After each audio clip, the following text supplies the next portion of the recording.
प्रेरणास्पद कथाएं YouTube channel पर मैं धनंजय जैन आप सभी का हार्दिक अभिवादन करता हूं। छोटी सी कहानी डीजे की जुबानी। दोस्तों, सच्चे मन से जो आदमी मेहनत करता है, पुरुषार्थ करता है और उसका जो खून का पसीना होता है ना, वो पसीना भी धरती पर गिरता है तो मोती में परिणित हो जाता है।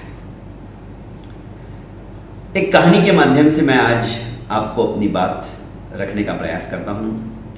बनारस के पास एक छोटा सा गांव था। उस गांव में गोपाल नाम का एक किसान था। ये किसान अत्यंत संतुष्ट था अपने काम से। दिन रात मेहनत करना और जो भी परिश्रम से उपार्जित होता था उससे वो और उसकी पत्नी दोनों अपना संसार चलाते थे। दोनों पेट भर खा के ठंडा पानी पी के सो जाते थे और भगवान का भजन करते थे। 2 बैल की जोड़ी थी।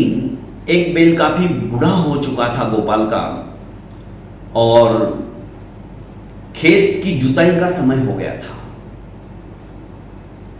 बादल मंडराने लगे थे और उसके पहले ही इसे खेत अपना जोत लेना था। पर खेत की जुताई के पहले ही ठीक एक दिन पहले किसान का जो बूढ़ा बैल था वो मर गया। किसान बड़ा परेशान हो गया। अब एक बैल हल को कैसे जुए से बांधकर जुताई करेगा पूरे खेत की। खेत भी ज्यादा बड़ा नहीं था, छोटा ही खेत था। पर चिंताग्रस्त हो गया, अब क्या करूं। ऐसे समय में बैल मरा है जो कि जुताई का समय यदि निकल गया तो कुछ भी नहीं हो सकता, पूरा साल उसका बेकार हो जाता। चिंताग्रस्त था। इतने में पत्नी आई और कहने लगी, क्या बात है, क्यों मुंह लटका के बैठे हो। गोपाल ने कहा, क्या करूं, देखो भगवान ने भी कैसे समय में हमारी परीक्षा ली है। जुताई का दिन आज ही है, आज जुताई नहीं हुई तो कुछ भी नहीं होगा। एक बार बारिश यदि गिर गई हम कुछ नहीं कर सकते। बारिश के पहले ही हमें सब कुछ करना। और ऊपर देख रही हूं, कभी भी बारिश आ सकती है, उसके पहले हमारा खेत जुत जाना चाहिए। तो इसमें टेंशन की क्या बात है। अरे अपना एक बैल आज मर गया, ओ अब कैसे करेंगे। बहुत सोच विचार करने के पश्चात पत्नी ने कहा, एक काम करो, एक तरफ जुए में जो कंधे के ऊपर जुआ रहता है उसको जुआ बोलते हैं, जुए में बैल को कस दो, जूत दो और दूसरे में मेरे को, और खेत अपना पूरा की पूरा जूत लो।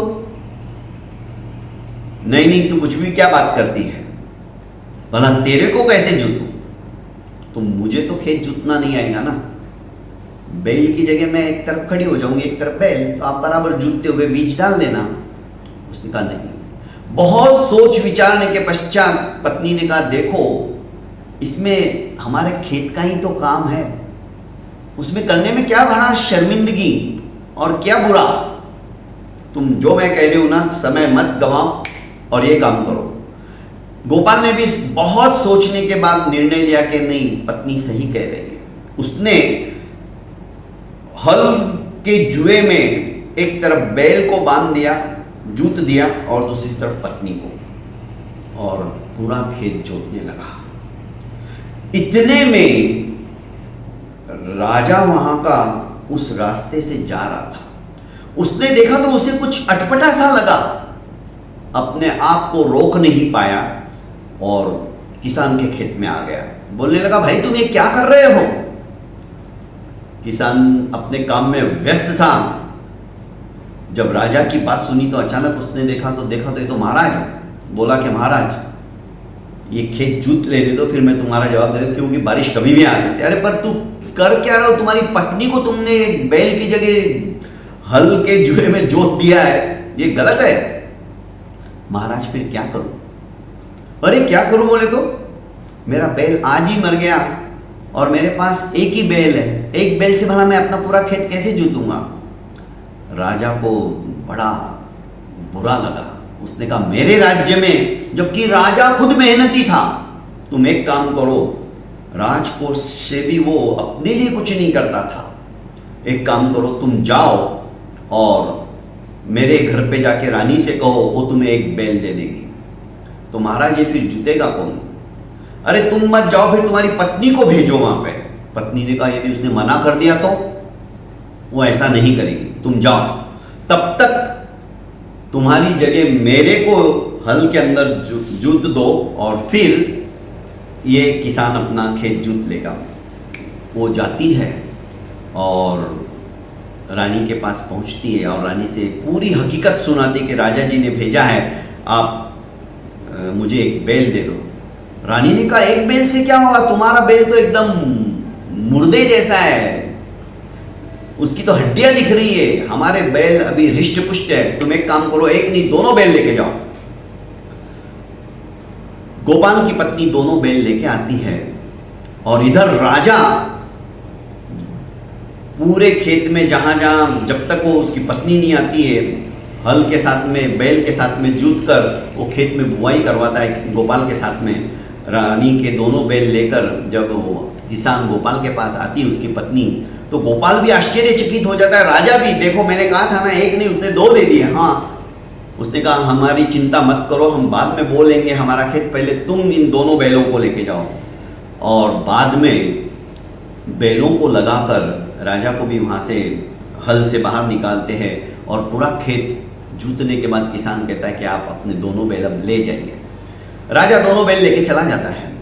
इधर जब फसल आती है, पूरी खेती के अंदर फसल जबरदस्त आती है, पर जहां पर राजा ने अपना खून का पसीना बहाया था उतनी जगह में असली मोती उगाते हैं। दोस्तों आश्चर्य हो रहा है ना, जहां मेहनत का पसीना गिरता है ना वहां पे धरती भी सोना उगलती है। और गोपाल के खेत के अंदर जबरदस्त फसल आई। गोपाल भी आश्चर्यचकित हो गया और सोचने लगा कि धन्य है, ऐसे नगरी के राजा के नेतृत्व में हम लोग जी रहे हैं जहां का राजा भी परिश्रम करने से पीछे नहीं हटता। बहुत बहुत धन्यवाद दोस्तों। कहानी छोटी सी है पर कहानी बहुत कुछ शिक्षा देती है। आप मेरी इन कहानियों को लाइक कीजिए, सब्सक्राइब कीजिए और ज़्यादा से ज़्यादा अपनों को शेयर कीजिए। प्रणाम।